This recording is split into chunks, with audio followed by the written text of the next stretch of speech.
카톡방의 이름 3특 12특. 카톡방 이름은 늘 바뀌었다.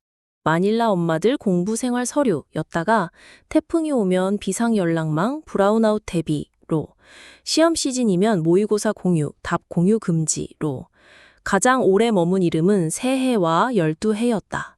누가 지었는지 아무도 밝히지 않았지만 모두가 그 뜻을 알고 있었다.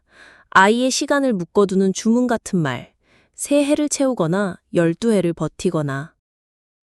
오전 11시, 비가 막 그친 마닐라의 하늘은 유리컵처럼 얇았다. 경진은 주전자 물을 끓이며 카톡방에 들어갔다. 오늘 학교 앞 통행 제한 있어요? 차량 2대까지라네요. 오후부터 비 소식, 우산 챙겨요. 출입국 날짜표 새로 올렸어요. 개인 기록이니 본인만 확인요. 경진은 휴대폰 화면을 오래 보다가 메시지를 닫았다. 숫자는 칼끝 같았다.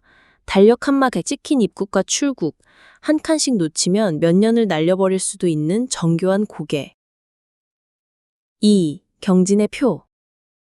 경진은 스스로를 캘린더 노동자라 불렀다. 아이는 고1, 여기 온 지 2해 반, 남은 건 새해의 마지막 반바퀴였다. 냉장고에 붙은 달력엔 빨간 점과 파란 사선이 빼곡했다.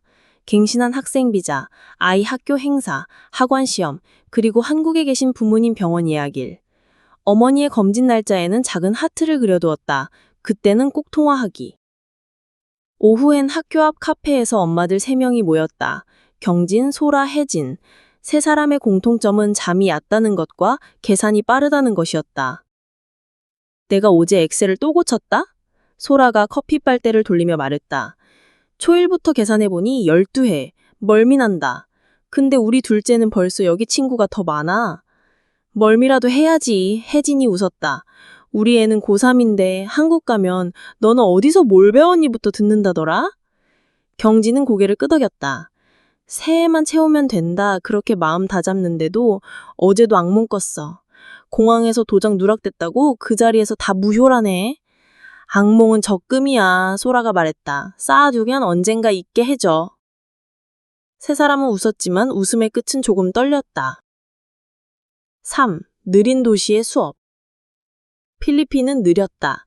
신호등도 택배도 공공서류도. 느림은 처음엔 불편이었지만 시간이 갈수록 이 도시의 수업처럼 느껴졌다. 소라는 그 느림 속에서 작은 반찬 가게를 시작했다. 아이들 도시락은 매일 오거든. 내 반찬은 정시에 맞춰 식탁에 올라가야 하고.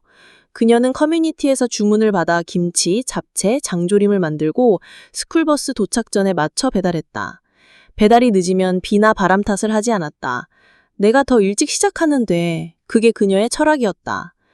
혜진은 학교 도서관에서 자원봉사를 했다. 영어책을 정리하고 주 1회 한국 동화 읽어주기 시간을 맡았다. 아이들이 미스터라고 말하면 그녀는 동화를 한 편 더 읽어줬다. 고3 엄마의 마음은 늘 쪼개져 있었지만 동화를 읽을 때만큼은 온전히 한 조각이었다. 경진은 스케줄러였다. 튜터와 과목을 조율하고 학교 행사와 시험 일정 사이 빈칸을 찾아 넣었다. 그녀의 다이어리는 전쟁 지도 같았다. 밤에는 카톡방에 공부 자료를 정리해 올렸고 새벽에는 한국의 뉴스 제목들을 훑었다. 제도가 바뀐다는 소문이 돌면 심장이 먼저 반응했다. 아직 아니야. 아직.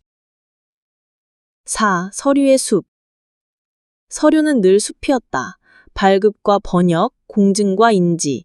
도장 하나가 사람 운명을 바꿔. 혜진이 말했다. 그녀는 공증사무실 문 앞에서 번호표를 쥐고 서 있었다. 경진은 옆에서 숫자를 셌다. 우린 도장에 살고 도장에 죽어.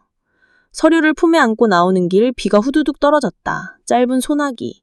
세 사람은 웃으며 뛰었다.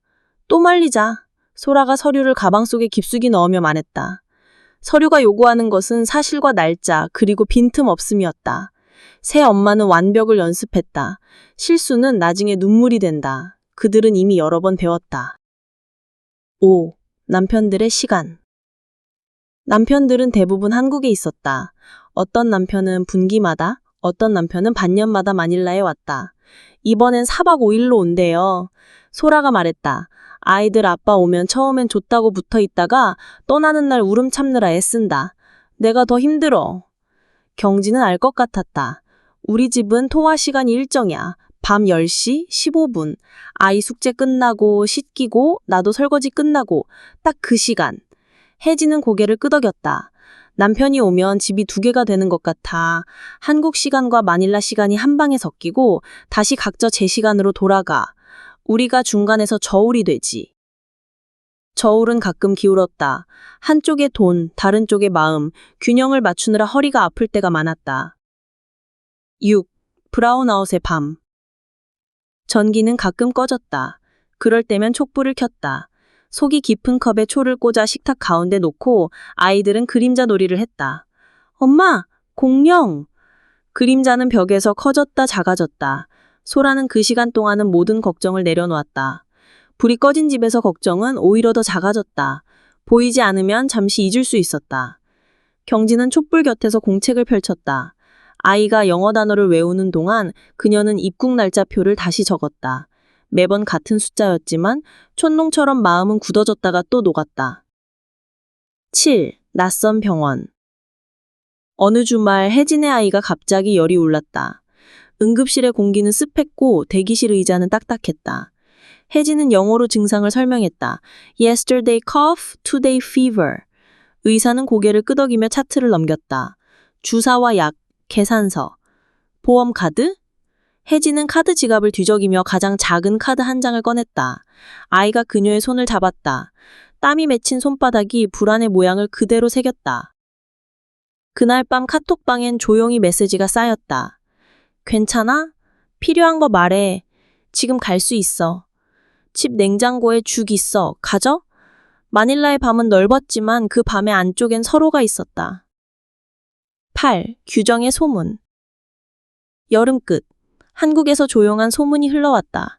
제도가 바뀔지도 모른다는, 아직 확정은 아니라는, 그러나 대비는 해야 한다는. 경지는 뉴스의 단어들을 마음속으로 몇 번이고 읽었다. 확정 아님, 예정, 검토. 소라는 냉장고 문에 붙은 달력을 떼어 새로 붙였다. 새 표면에 같은 숫자들을 새로 적었다. 혜진은 아이방에 걸린 체크리스트를 한 줄 지웠다. 모의고사 결과 상담. 한 줄 사라지면 한 줄이 더 굵어진다. 마음 관리. 그날 밤 세 사람은 망고를 깎아 나눠 먹었다. 달아, 경진이 말했다. 그래도 씨가 크지? 소라가 웃었다. 혜진이 고개를 끄덕였다. 씨도 과일의 일부니까. 9. 작은 사치. 한 달에 한 번 그들은 작은 사치를 누렸다. 바닷바람이 들어오는 레스토랑에서 점심을 먹고 디저트로 산미길 대신 아이스크림을 시켰다. 소라는 신발을 보며 말했다. 여기 와서 운동화를 더 자주 신어. 경지는 손목에 작은 팔찌를 쓰다몄다. 이건 아이가 만든 거야, 기술 시간에. 혜진은 휴대폰 배경화면을 보여줬다. 아이가 도서관에서 책을 쌓아 올려 만든 탑사진. 쓰러지기 직전에 찍었어. 아직 버티더라. 세 사람은 웃었다. 버티는 것, 그들의 기념품이었다. 10. 시험의 계절. 시험이 시작되면 도시가 달라 보였다. 스쿨버스가 더 일찍 왔고 아침 공기엔 종이 냄새가 났다.